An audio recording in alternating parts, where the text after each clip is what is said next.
Saya pernah berpikir bahwa cinta sesama jenis hanyalah ilusi yang dilarang oleh masyarakat, sampai hari itu tiba ketika tapan matanya membakar jiwa saya. Dalam sekejap, dunia yang saya kenal runtuh, meninggalkan saya dalam pusaran emosi yang tak terkendali. Apakah ini dosa atau justru takdir yang selama ini saya tolak? Di Jakarta yang ramai, di mana suara klakson dan hiruk-pikuk pasar tradisional bercampur dengan aroma rempah-rempah, saya, Arye, hidup sebagai seorang pemuda biasa berusia 25 tahun. Saya bekerja sebagai guru di sebuah sekolah menengah, mengajar bahasa Indonesia kepada anak-anak yang penuh mimpi. Hidup saya teratur, tapi hampa. Keluarga saya, orang tua yang taat beragama di kampung halaman di Yogyakarta, selalu menekankan nilai-nilai tradisional. Jangan pernah menyimpang, Arye, kata ayah saya suatu kali, dengan mata yang penuh kekhawatiran. Saya patuh, menyembunyikan rahasia hati saya yang selama ini terkubur dalam-dalam. Suatu pagi cerah di bulan Mei, saat hujan deras baru saja reda, saya bertemu dengannya. Namanya Raka, seorang pemuda dari keluarga kaya raya di kawasan elite Menteng. Dia datang ke sekolah sebagai donatur, membawa bantuan buku dan alat tulis. Saat itu, saya sedang mengajar kelas, dan dia masuk dengan senyum yang hangat, memakai kemeja batik modern yang membuatnya terlihat seperti pangeran dari cerita dongeng Jawa. Tatapannya langsung menembus saya, seolah-olah dia bisa melihat ke dalam jiwa saya yang gelisah. "Selamat pagi, Pak Arye," sapanya dengan suara yang dalam, membuat jantung saya berdegup kencang. Setelah itu, kami sering bertemu. Raka mengajak saya ke acara-acara amal yang dia selenggarakan. Dia bercerita tentang hidupnya, ayahnya seorang pengusaha sukses yang menuntutnya untuk menikah dengan gadis dari keluarga terpandang, tapi Raka selalu menolak dengan alasan pekerjaan. "Saya merasa terkunci," katanya suatu malam saat kami duduk di tepi Sungai Ciliwung, memandang lampu-lampu kota yang berkilauan. Saya mendengarkan dan untuk pertama kalinya, saya merasa ada seseorang yang memahami kegelisahan saya. Dalam hati, saya bergumam, apakah dia juga seperti saya? Atau ini hanya khayalan? Perlahan, pertemuan kami menjadi lebih intim. Kami berjalan-jalan di Taman Athaillah, membeli es cendol dari pedagang kaki lima, dan berbagi cerita tentang masa kecil. Raka bercerita tentang tekanan keluarganya, bagaimana ayahnya ingin dia menjadi pewaris yang sempurna, tanpa cela. "Saya seperti burung dalam sangkar emas," katanya dengan nada pilu. Saya ingin memeluknya, tapi saya tahan. Di Indonesia, di mana norma agama dan budaya begitu kuat, cinta seperti ini bisa menjadi bencana. Tapi hati saya sudah terlanjur jatuh. Suatu hari, saat kami berada di sebuah kai kecil di Kemang, Raka menggenggam tangan saya di bawah meja. "Arye, saya tidak bisa lagi menyembunyikannya. Saya mencintaimu." Kata-katanya seperti petir di siang bolong. Saya terdiam, air mata hampir jatuh. "Tapi ini salah, Raka. Masyarakat tidak akan menerima." Dia tersenyum pahit. "Cinta bukan salah, Arye. Yang salah adalah dunia yang tidak memberi ruang bagi kita." Malam itu, kami berpelukan di bawah hujan rintik, dan untuk pertama kalinya, saya merasa bebas.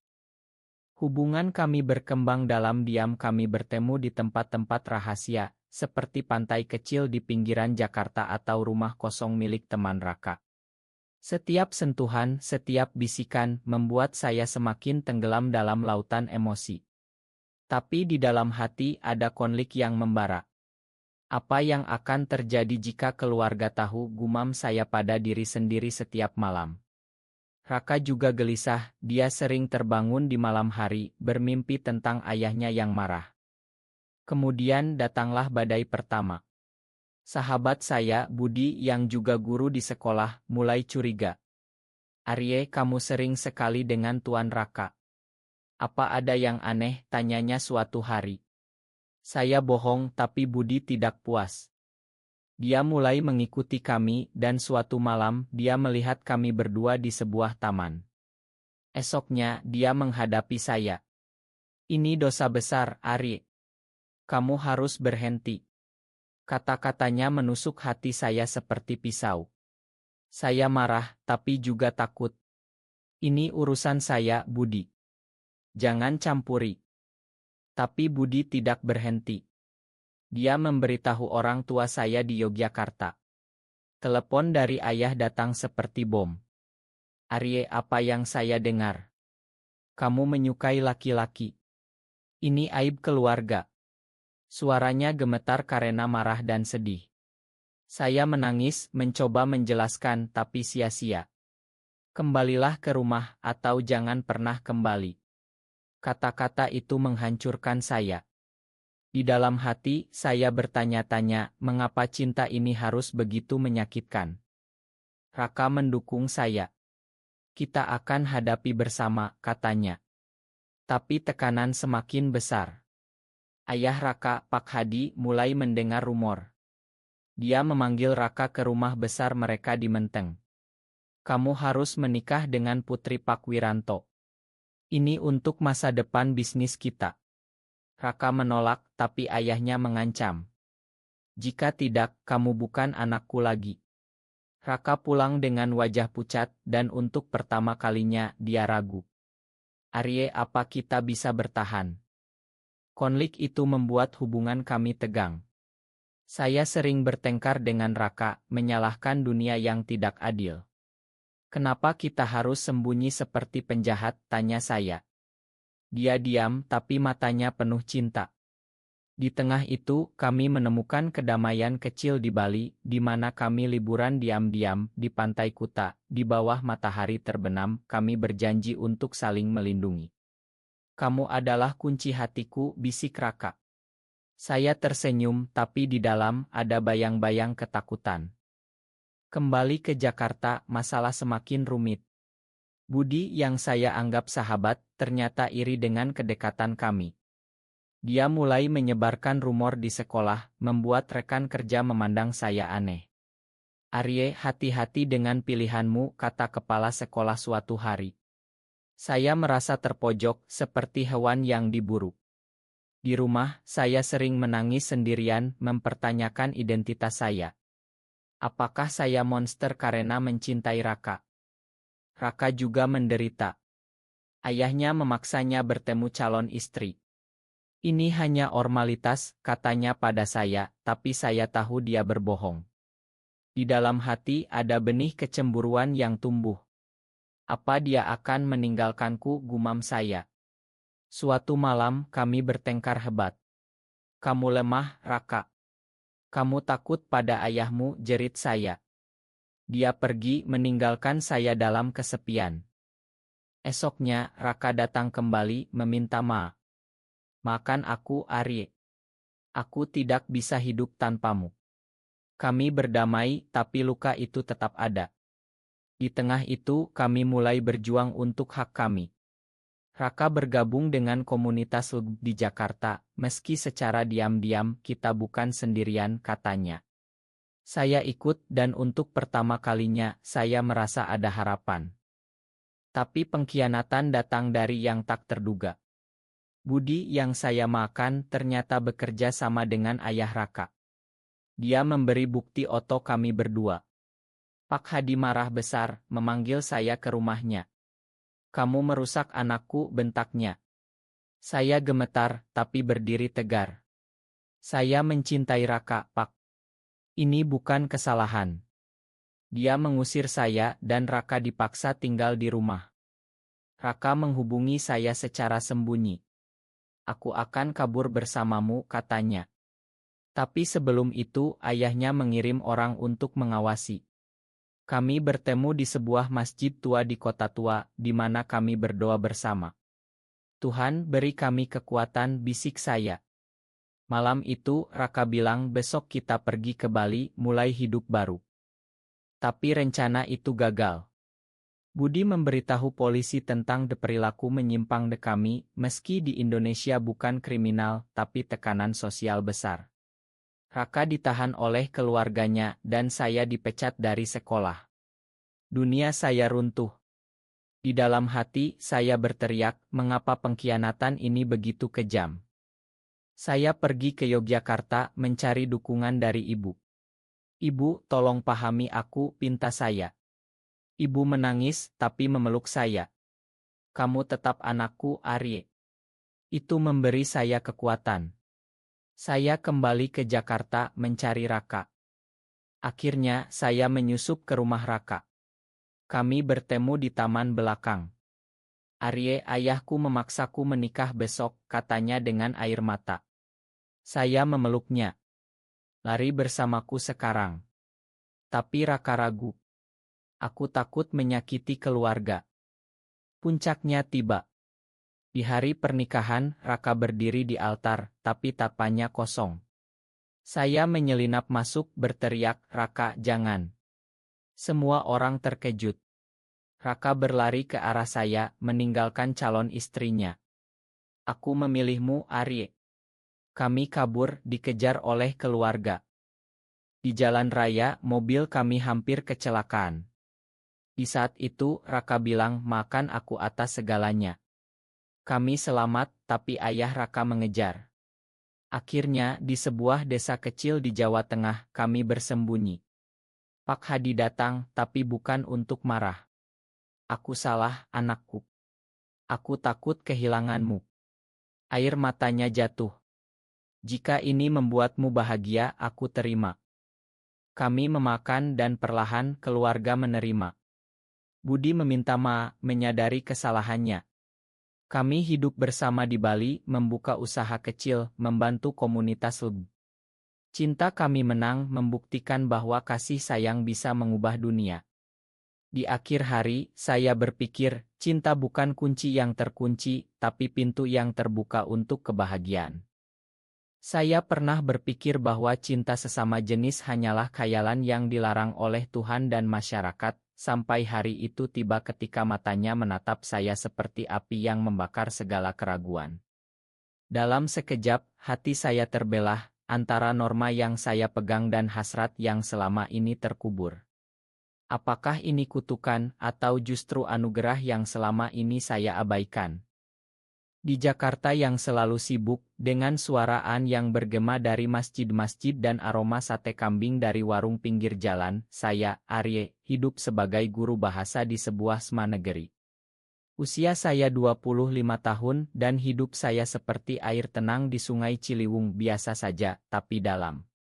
Keluarga saya di Yogyakarta adalah orang-orang sederhana, ayah seorang petani, ibu guru, mereka selalu mengajarkan nilai-nilai Islam yang kuat.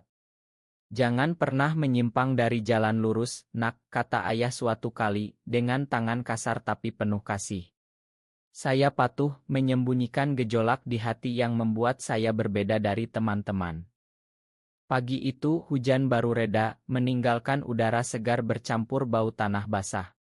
Raka datang ke sekolah sebagai donatur dari perusahaan ayahnya. Dia tinggi, kulit sawo matang khas Jawa, dengan senyum yang bisa melelehkan es. Saat dia masuk ke ruang guru, mata kami bertemu. Selamat pagi, Pak Ari. Saya Raka, sapanya, suaranya seperti angin laut di Bali. Saya balas sapa, tapi hati saya bergetar. Dia berusia 27, anak tunggal dari keluarga kaya di Menteng, tapi matanya menyimpan kesedihan. Pertemuan pertama itu berlanjut. Raka sering datang membawa bantuan dan kami bicara panjang lebar tentang pendidikan di Indonesia. Saya ingin membantu anak-anak miskin seperti yang ayah lakukan dulu, katanya. Saya mendengarkan dan perlahan saya melihat sisi lain darinya, seseorang yang terkungkung oleh harapan keluarga. Di dalam hati saya bergumam, dia seperti saya, penuh rahasia. Kami mulai bertemu di luar sekolah. Pertama kali di pasar baru membeli kain batik. Raka tertawa saat saya coba kain itu, kamu cocok jadi pangeran Jawa, Ari. Sentuhannya saat membantu saya memakai kain itu membuat jantung saya berdegup. Malam-malam berikutnya, kami duduk di Ancol, memandang laut. Saya merasa terkunci dalam hidup ini, cones Raka. Ayah ingin saya menikah, tapi saya tidak bisa. Saya diam, tapi hati saya berteriak, aku mengerti, Raka. Konflik pertama muncul saat Budi, sahabat saya sesama guru, mulai curiga. Kamu terlalu dekat dengan Tuan Raka, Ari. Jangan sampai rumor aneh tersebar. Saya gelisah, tapi lanjutkan. Suatu hari, di Tamrin, Raka menggenggam tangan saya. Arye, saya suka kamu. Lebih dari teman. Kata-katanya seperti gempa, menghancurkan tembok saya. Saya menangis, ini tidak boleh, Raka. Di Indonesia, ini tabu. Dia peluk saya, cinta tidak kenal tabu. Hubungan kami rahasia, penuh momen manis. Kami ke Bogor, berjalan di kebun raya, berbagi kisah masa kecil. Raka cerita tentang tekanan menjadi pewaris. Saya seperti wayang yang dikendalikan, katanya pilu. Saya ingin lindungi dia, tapi ketakutan selalu ada. Apa jika ketahuan, gumam saya setiap malam. Ayah telepon, Arye dengar rumor buruk. Benarkah? Saya bohong, tapi hati sakit. Raka dukung saya, kita kuat bersama. Tapi tekanan bertambah. Kami bertengkar pertama kali saat Raka bilang ayahnya perkenalkan gadis. Ini hanya bisnis, katanya. Saya cemburu, kamu bohong. Berdamai, kami ke Bali liburan. Di Ubud, di bawah sawah terasering, kami berjanji selamanya. Kamu kunci hasratku yang terkunci, bisik Raka. Saya bahagia, tapi bayang gelap menyelimuti. Kembali, Budi konfrontasi. Saya lihat kalian. Ini dosa. Dia ancam lapor. Saya takut, tapi tegar. Ini hidupku, Budi. Pengkhianatan Budi makin dalam. Dia cerita ke kepala sekolah, membuat saya dipanggil. Arye, rumor ini bisa rusak reputasi sekolah. Saya diam, hati hancur. Di rumah, saya merenung mengapa teman jadi musuh. Raka juga menderita. Ayahnya, Pak Hadi, dengar rumor. Raka, kamu harus putus dengan guru itu, bentaknya. Raka tolak, dia teman ayah. Tapi Pak Hadi curiga, pasang pengawal. Kami bertemu sembunyi di Glodok, di antara toko-toko Cina. Arye, aku takut, kata Raka. Saya peluk dia, kita hadapi. Emosi semakin dalam. Saya mulai ikut komunitas online, belajar tentang perjuangan di Indonesia. Kita bukan sakit, tapi manusia, baca saya. Raka ikut, kami diskusi malam-malam. Somedai, kita bisa bebas, katanya harap. Tapi badai datang. Budi beri oto kami ke Pak Hadi. Pak Hadi marah, panggil saya. Kamu racun bagi anakku. Saya berdiri, saya cintai Raka, Pak. Ini murni. Dia usir saya, pergi. Raka dikurung di rumah. Dia sems, aku rindu kamu. Saya sedih, tapi berjuang. Pergi ke Yogyakarta, cerita ke ibu. Bu, aku suka laki-laki. Ibu menangis, kenapa begini, nak? Tapi peluk, ibu sayang kamu. Kembali, saya rencana kabur dengan Raka. Kami bertemu di Monas malam hari. Besok, kita pergi ke Surabaya, kata Raka. Tapi pengawal ayahnya datang, pisah kami. Saya lari, hati terluka. Di sekolah, saya dipecat. Ma, Arye, tapi rumor terlalu besar. Saya jobless, gelisah. Ini akhir, gumam saya. Raka hubungi lagi, ayah paksa nikah minggu depan.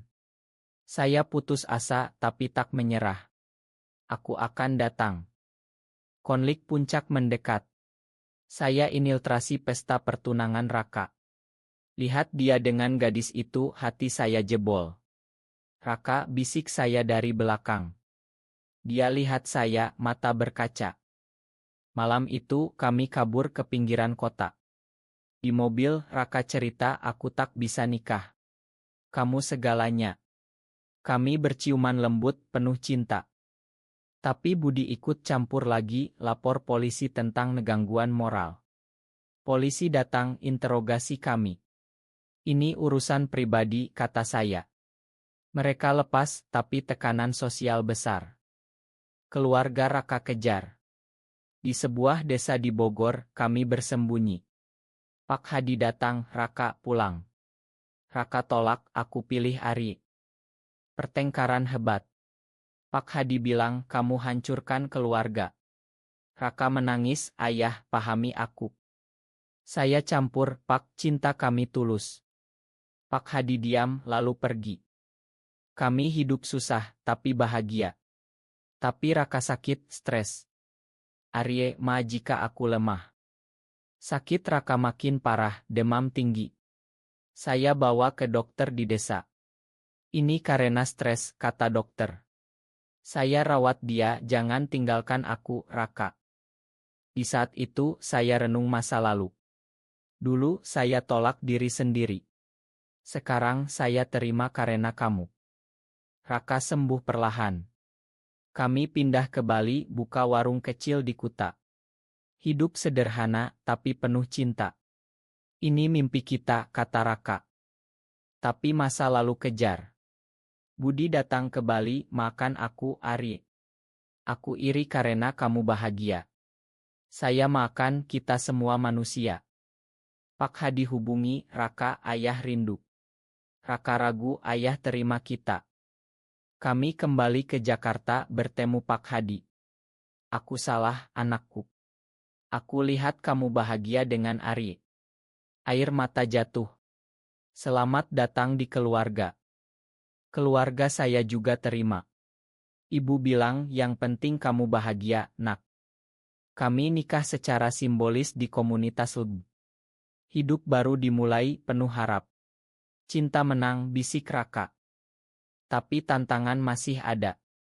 Masyarakat Indonesia masih sulit terima. Kami advokasi, bantu yang lain. Ini perjuangan panjang, kata saya. Di akhir, kami duduk di pantai Sanur, memandang matahari terbenam. Kamu cak hatiku, kata Raka. Saya tersenyum dan kamu milikku. Tahun berlalu, kami bangun hidup bersama. Raka kelola bisnis kecil, saya ajar priat. Tapi bayang masa lalu masih ada. Suatu hari, mantan calon istri Raka datang, aku paham sekarang. Selamat ya. Emosi dalam. Saya ingat pengkhianatan tapi makan. Hidup terlalu pendek untuk dendam. Konflik baru, anak adopsi. Kami adopsi anak yatim beri cinta. Ini keluarga kita, kata Raka. Ayah Raka sakit, kami rawat. Terima kasih, Arye, kata Pak Hadi sebelum wafat. Itu rekonsiliasi akhir. Hidup kami penuh dengan cinta yang dalam. Dari hasrat terkunci jadi kebebasan, renung saya.